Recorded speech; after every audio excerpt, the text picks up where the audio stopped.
ಸಾಮಾನ್ಯವಾಗಿ ಎಲ್ರಿಗೂ hair fall ಆಗುತ್ತೆ. ಈ ರೀತಿ ಉಂಡೆ ಮಾಡಿಕೊಂಡು ಡೈಲಿ ಒಂದೊಂದು ತಿಂತಾ ಬಂದರೆ ಏರ್ ಫಾಲ್ ಕಮ್ಮಿ ಆಗುತ್ತೆ.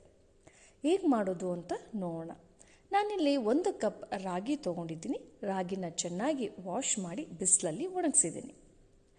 ಇದನ್ನು ಸ್ವಲ್ಪ ಒಂದು 2-3 ನಿಮಿಷಗಳ ಕಾಲ ಇದನ್ನು ಉರಿಬೇಕಾಗುತ್ತೆ. ಸ್ವಲ್ಪ ರಾಗಿ ಉರಿಯೋದಕ್ಕೆ ಟೈಮ್ ತೊಗೊಳುತ್ತೆ. ನೋಡಿ, ಈ ರೀತಿ ಚೆನ್ನಾಗಿ ಇದನ್ನು ಫ್ರೈ ಮಾಡಬೇಕಾಗುತ್ತೆ. ಒಂದು 5 ನಿಮಿಷಗಳ ಕಾಲ ರಾಗಿ ಫ್ರೈ ಆಗಿದೆ. ಈಗ ನಾನು ಡ್ರೈ ಫ್ರೂಟ್ಸನ್ನು ಹಾಕಿ ಅದನ್ನು ಕೂಡ ಫ್ರೈ ಮಾಡ್ತೇನೆ. ಇಲ್ಲಿ ನಾನು ಗೋಡಂಬಿ, ಬಾದಾಮಿ, ಪಿಸ್ತಾ ಮತ್ತು ಕುಂಬಳಕಾಯಿ ಬೀಜನೂ ಕೂಡ ತೊಗೊಂಡಿದ್ದೀನಿ. ಕುಂಬಳಕಾಯಿ ಬೀಜ ಆರೋಗ್ಯಕ್ಕೆ ತುಂಬ ಒಳ್ಳೆಯದು, ಅದರಿಂದ ನಾನು ಸ್ವಲ್ಪ ಜಾಸ್ತಿ ತೊಗೊಂಡಿದ್ದೀನಿ.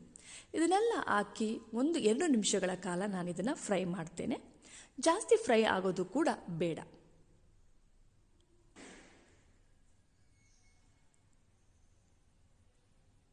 ನೋಡಿ, 2 ನಿಮಿಷ ಆಯಿತು. ಇದು ಚೆನ್ನಾಗಿ ಫ್ರೈ ಆಗಿದೆ.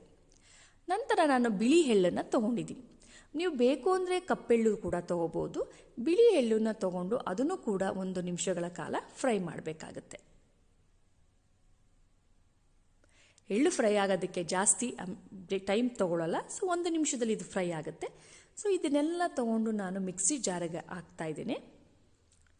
ಈಗ ನಾನು ದ್ರಾಕ್ಷಿ, ಅಂಜೂರ, ಖರ್ಜೂರ ಈ 3 ಕೂಡ ಸೇರಿಸ್ತಿದ್ದೇನೆ. ಇಲ್ಲಿ ಯಾವುದೇ ನಾನು ಬೆಲ್ಲ ಆಗಲಿ ಸಕ್ಕರೆ ಆಗಲಿ ಯೂಸ್ ಮಾಡಿಲ್ಲ. ಯಾಕೆ ಅಂದರೆ ಡೈಲಿ ಒಂದೊಂದು ತಿನ್ನೋದ್ರಿಂದ ನಾನು ಯಾವುದೇ ಶುಗರ್ನ ಆ್ಯಡ್ ಮಾಡಿಲ್ಲ. ಇದನ್ನು ಒಂದೊಂದು ತಿಂತಾ ಬಂದರೆ ಡೈಲಿ ಮಕ್ಕಳಿಗೆ ನಿಜವಾಗ್ಲೂ ಏರ್ ಫಾಲ್ ಕಮ್ಮಿ ಆಗುತ್ತೆ. ನೋಡಿ, ಉಂಡೆ ಈ ರೀತಿ ರೆಡಿಯಾಗಿದೆ. ಕೆಲವು ಮಕ್ಕಳಿಗೆ ರಾಗಿ ಇಷ್ಟ ಆಗಲ್ಲ. ಅಂಥ ಮಕ್ಕಳಿಗೆ ಈ ರೀತಿ ಉಂಡೆ ಮಾಡಿಕೊಟ್ರೆ ರಾಗಿನೂ ಕೂಡ ಮಕ್ಕಳಿಗೆ ಸೇರುತ್ತೆ ಮತ್ತು ಆರೋಗ್ಯಕ್ಕೂ ಕೂಡ ತುಂಬ ಒಳ್ಳೆಯದು. ಡೈಲಿ ಒಂದೊಂದು ತಿಂತಾ ಬನ್ನಿ, ಖಂಡಿತ ಏರ್ ಫಾಲ್ ಕಮ್ಮಿ ಆಗುತ್ತೆ. Thank you.